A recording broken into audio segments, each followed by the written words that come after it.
আসসালামু আলাইকুম প্রিয় দর্শক, গত রাতটা আমি মনে করি আমাদের দেশের জন্য একটা ভয়ঙ্কর রাত গিয়েছে। গত রাতে আমরা দেখেছি শরীফ ওসমান হাদি ওনার যে মৃত্যুর সংবাদটা এটা আমাদের দেশে এসেছে এবং এটা নিয়ে নানা কিছু হয়েছে। প্রধান উপদেষ্টা নিজে শরীফ ওসমান হাদির মৃত্যুর সংবাদ জাতির উদ্দেশ্যে জানিয়েছেন এবং তার পরপরে আমরা দেখেছি সারা দেশে একটা তুলকালাম কাণ্ড ঘটে গেছে এবং যে কাণ্ডগুলো ঘটেছে এটা কি শরীফ ওসমান হাদির মৃত্যুর জন্য শোক, শরীফ ওসমান হাদির মৃত্যুর জন্য এটা কি ক্ষোভ, এবং শরীফ ওসমান হাদি ইন্তেকাল করেছেন তার আত্মার মাগফিরাত কামনার জন্য, এই ক্ষোভটা কি শরীফ ওসমান হাদির জন্য কোনো ইতিবাচক দিক? আমি যদি এটাকে ধর্মীয়ভাবে দেখি এটা কি ভালো কিছু? এটা আসলে কেন হলো, কিভাবে হলো? এটা কি স্বতঃস্ফূর্তভাবে হয়েছে নাকি এটা পরিকল্পিতভাবে হয়েছে? কি কি হয়েছে আমি যদি সেটা দেখার চেষ্টা করি, সব মনে নেই, আমি কয়েকটা লিখেছি জাস্ট আপনাদেরকে একটু শেয়ার করার জন্য। শরীফ ওসমান হাদির মৃত্যুর সংবাদের পর যে ঘটনাগুলো সারা দেশে ঘটেছে, খুলনা ও চট্টগ্রামে ভারতের হাই কমিশনের কার্যালয়ে বাসভবনে হামলা হয়েছে। প্রথম আলো ও ডেইলি স্টারের ঢাকার প্রধান কার্যালয়ে ভাঙচুর এবং অগ্নিসংযোগ হয়েছে। ধানমন্ডি 32 নম্বরে আবারও অগ্নিসংযোগ ও ভাঙচুর হয়েছে। ছায়ানটের কার্যালয়ে ভাঙচুর এবং অগ্নিসংযোগ হয়েছে। ইন্দিরা গান্ধী কালচারাল সেন্টার ভাঙচুর এবং অগ্নিসংযোগ হয়েছে। উত্তরাতে 32টি দোকান ভাঙচুর ও আওয়ামী লীগের নেতার বাড়িতে অগ্নিসংযোগ হয়েছে। রাজশাহীতে ডেইলি স্টার প্রথম আলোর কার্যালয়ে ভাঙচুর হয়েছে। ধর্ম অবমাননার অভিযোগ এনে ময়মনসিংহে ভালুকার দিকে এক হিন্দু যুবককে গাছে ঝুলিয়ে পিটিয়ে হত্যা করে লাশে আগুন দিয়ে দেওয়া হয়েছে। চট্টগ্রামের প্রয়াত মহিউদ্দিন চৌধুরীর বাসায় আবারও অগ্নিসংযোগ ও ভাঙচুর হয়েছে। সাবেক মন্ত্রী বীর বাহাদুরের বাড়িতে অগ্নিসংযোগ হয়েছে। নিউ এজের সম্পাদক নুরুল কবিরের উপর হামলা হয়েছে। আমি যে একটা ঘটনা বললাম এর বাইরেও অনেক কিছু হয়েছে, সবগুলো আমি পাইনি। আমি যে কটা মোটামুটি নেওয়ার পর আমি নিজেই টায়ার্ড হয়ে গেছি। আমার প্রশ্ন, শরীফ ওসমান হাদির মৃত্যু, মর্মান্তিক মৃত্যু, তার পর আমাদের জাতির জন্য, আমাদের দেশের জন্য, যারা তাকে ভালোবাসেন তাদের জন্য সবচেয়ে গুরুত্বপূর্ণ কাজ কোনটি ছিল? সবচেয়ে গুরুত্বপূর্ণ কাজ হলো তার হত্যাকারীকে আইডেন্টিফাই করা, হত্যাকারীকে ধরা, শাস্তির মুখে আনা এবং জানা যে হত্যার পেছনে আসলে কে ছিল। সেটা করার দায়িত্ব কার? সরকারের। সরকার সেই দায়িত্ব পালন করতে পেরেছে? যদি না পেরে থাকে তাহলে আপনি সরকারকে বলেন। আরেকটা করণীয় কাজ কি ছিল? তার আত্মার মাগফিরাত কামনা করে আল্লাহর কাছে দোয়া করা উচিত ছিল। আপনারা তার কোনোটাই করেননি। আপনারা এই আকামগুলি করেছেন। এগুলোর সঙ্গে শরীফ ওসমান হাদির মৃত্যুর কি সম্পর্ক আছে? শরীফ ওসমান হাদির মৃত্যুর প্রতিকারের সঙ্গে কি সম্পর্ক আছে? আপনারা প্রথম আলো জ্বালিয়ে দিতে পারেননি। যদি জ্বালিয়ে দিতেন পুরাটাই, তাহলে কি শরীফ ওসমান হাদির মৃত্যুর ওনার আত্মাকে শান্তি পেত? শরীফ ওসমান হাদিকে কখনো বলেছে যে প্রথম আলো আমাদের জন্য একটা খারাপ জায়গা, এটা থাকলে আমার দেশের সার্বভৌমত্ব নষ্ট হচ্ছে? কখনো বলেছে? প্রথম আলো ডেইলি স্টারকে আক্রমণ করতে হবে, প্রথম আলো ডেইলি স্টারকে আক্রমণ করলে দেশে শান্তি ফিরে আসবে, এই বয়ান কে প্রচার করেছে দেশে? এই বয়ান প্রচার করেছে ইলিয়াস হোসেন, এই বয়ান প্রচার করেছে পিনাকি ভট্টাচার্য। আপনারা সবাই পিনাকি ভট্টাচার্যের অনুচর হিসাবে, তাদের পেইড কিনা আমি বলতে পারবো না, তার অনুচর হিসাবে আপনারা এই আকাম কুকামে লিপ্ত হয়েছেন।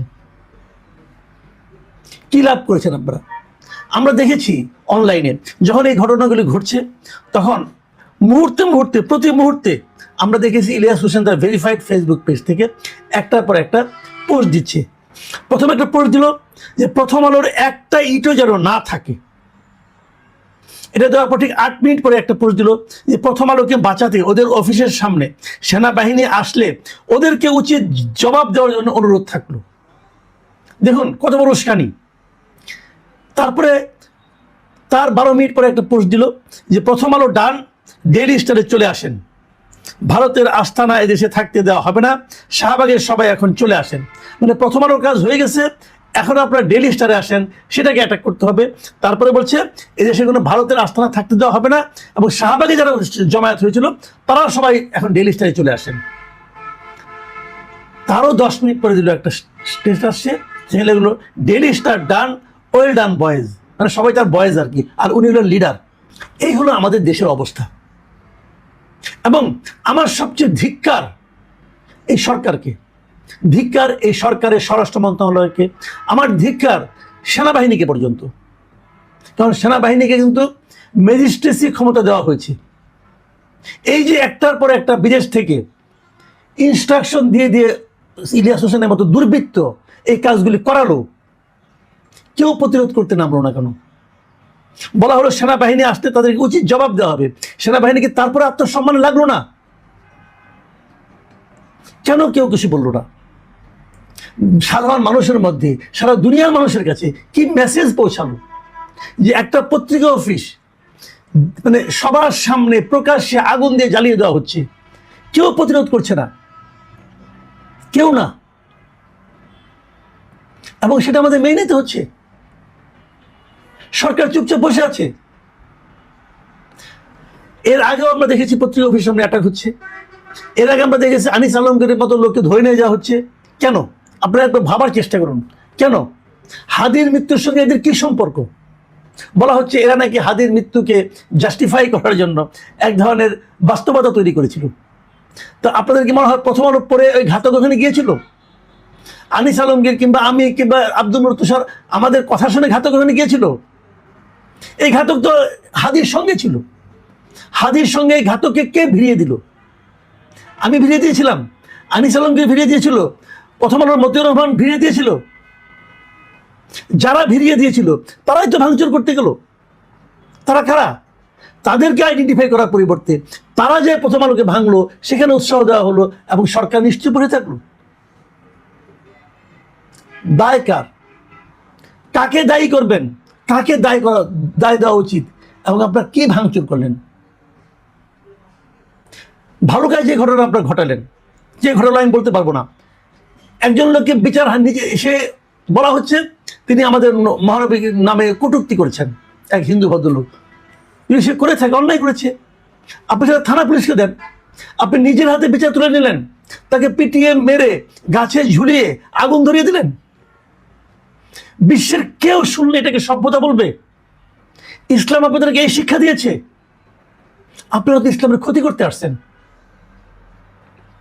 আপনারা ইসলামের ক্ষতি করতে, আপনি ইসলামকে একটা ধ্বংসকারী, একটা প্রতিহিংসা পরায়ণ, একটা জঙ্গি ধর্ম হিসাবে প্রমাণ করার জন্য উঠে পড়ে লেগেছেন। আপনারা তো ইসলামের ক্ষতি করছেন ইসলামের নামে। তাহলে কেন এই যে কাজগুলি করুন? সবচেয়ে বড়, আমার বিবেচনার সবচেয়ে বড় দায়ী এখানে সরকার। দেখুন, সরকার যদি একবার ভূমিকা নিত, এই যে এতগুলি ঘটনা ঘটলো, সরকার কি একজনকেও সরকার ধরেছে? ধরে তাকে বিচারের আওতায় এনেছে? ধরলেই তো হয়, একজন ধরে জিজ্ঞাসা করেন তোমাকে কে পাঠিয়েছে, আপনি ধরেন। কাউকে ধরেছেন? তার মানে সরকারের কাছে প্রথম আলোকে আগুন দেওয়া, ডেইলি স্টারে আগুন দেওয়া এগুলি কোনো অপরাধ নয়। ভালো কারো একটা লোককে আগুন দিয়ে পুড়িয়ে ফেলা, হত্যা করা তার কাছে কোনো অপরাধ নয়। 32 নম্বর আবারও ভাঙা কোনো অপরাধ নয়। ছায়ানটের জিনিসপত্র, আসবাবপত্র ভাঙছে, প্রত্যেকটা লোকের ছবি আছে, ঠিক আছে, তখন ধরতে পারেন নাই, ছবিটাকে দেখে এখন ধরেন। এর কোনোটাতে কোনো মামলা হয়েছে? আমরা কোন দেশে বাস করছি? এই দেশে আইন আছে? এই দেশে প্রশাসন আছে? এই দেশে সরকার আছে? আর আছে কি কিছু সাংবাদিক মেরুদণ্ডহীন। আজকে ঘটনা ঘটলো, সাংবাদিকদের কি ভূমিকা দেখলেন আপনারা? সাংবাদিকদের নাকি অনেক ক্ষমতা। অন্তপক্ষে আমি নিজে সাংবাদিক ছিলাম, একটা সাংবাদিক তারা একটা কালো প্ল্যাকার্ড দিয়ে দাঁড়িয়ে আছে সামনে, প্রথম আলোর সামনে। প্রধান উপদেষ্টা নাকি বলেছেন ক্ষতিপূরণ দিবেন, টাকা দিলে ক্ষতিপূরণ হয়ে গেল। এই সবগুলো কাজ খুবই পরিকল্পিতভাবে করা হচ্ছে। তারা আঘাত করছে সেই জায়গাগুলোতে যেখান থেকে প্রতিবাদ আসতে পারে, যেখান থেকে প্রশ্ন উঠতে পারে, সমস্ত জায়গায় আঘাত করে তাদের মেরুদণ্ড ভেঙে দেওয়া হচ্ছে। আজকে পারত না পত্রিকাগুলো? উচিত ছিল পত্রিকাগুলোর যে এই ঘটনার প্রতিবাদে তারা একদিন পত্রিকা বন্ধ রাখবে। আমরা দেখেছি কিন্তু এর সাথে আমি তখনও সাংবাদিকতা করতাম, পত্রিকা বন্ধ ছিল, 3 দিন 4 দিন পত্রিকা বন্ধ। একটা কারণে এরশাদ বলে দিয়েছিল এই জিনিসগুলো লেখা যাবে না, তার প্রতিবাদে পত্রিকা বন্ধ ছিল কয়েকদিন। এরশাদের পতন হয়ে গিয়েছিল এই ঘটনায়। আর এখন তারা কালো প্ল্যাকার্ড দিয়ে দাঁড়িয়ে থাকে, বিশাল প্রতিবাদ। এই কালো প্ল্যাকার্ডে আগুন নিভবে? এই কালো প্ল্যাকার্ডের মাধ্যমে মানুষের মনে যে ভয় ঢুকে দেওয়া হয়েছে, সংবাদ মাধ্যমকে যে মেরুদণ্ড ভেঙে দেওয়া হয়েছে, সেটা জোড়া লাগবে? এই মেরুদণ্ডহীন সংবাদপত্র মালিকরা, সম্পাদকরা, মানে এদের কোনো লাজ লজ্জা নাই, এদের কোনো মান সম্মান নাই। বিরাট একটা কাজ করে ফেলেছি, আমি প্রতিবাদ করেছি। আমি খুবই হতাশ, সত্যি কথা বলতে গিয়ে আমি খুবই হতাশ। এই দেশটা কিভাবে চলছে, কে চালাচ্ছে, কেন এইভাবে চালাচ্ছে, কাদেরকে ইনভাইট করতেছে, কারা সামনে আসতেছে, এগুলি কেন? আমি যদি বলি এই সমস্ত স্থিরতার পেছনে মূল কারণ হচ্ছে, যেই মাত্র তারেক রহমান জানিয়েছেন যে উনি এই দেশে ফিরছেন, তার এই ফেরাটাকে অনিশ্চিত করার জন্য, এই ফেরার প্রতিবাদে আসলে এগুলি চালানো হচ্ছে। এগুলি চালিয়ে তারা তারেক রহমানকে বোঝাতে যাচ্ছে দেশের অবস্থা খারাপ, তুমি এসো না, আর কিচ্ছু না। এখন আপনারা ভেবে দেখেন, তারেক রহমান দেশে ফিরলে কার লাভ, কার ক্ষতি? যার ক্ষতি তারাই এগুলি করাচ্ছে, তারাই শরীফ রহমান হাদিকে মেরেছে। এবং এখানে রাজনীতি আছে। আমি এখনো মনে করি শরীফ রহমান হাদির কি মৃত্যুর পিছনে রাজনীতি আছে, আমাদের দেশীয় রাজনীতি আছে, এবং তাদের যারা এজেন্ট বাইরে আছে তারা এগুলি করাচ্ছে। এখন কার এজেন্টকে আপনারা খুব ভালো জানেন, আরেকবার হিসাব করে দেখেন। এই নিয়ে আমি আগামীতে আরও কথা বলবো। ততক্ষণ পর্যন্ত ভালো থাকেন। এখন এই পর্যন্তই। আল্লাহ হাফেজ।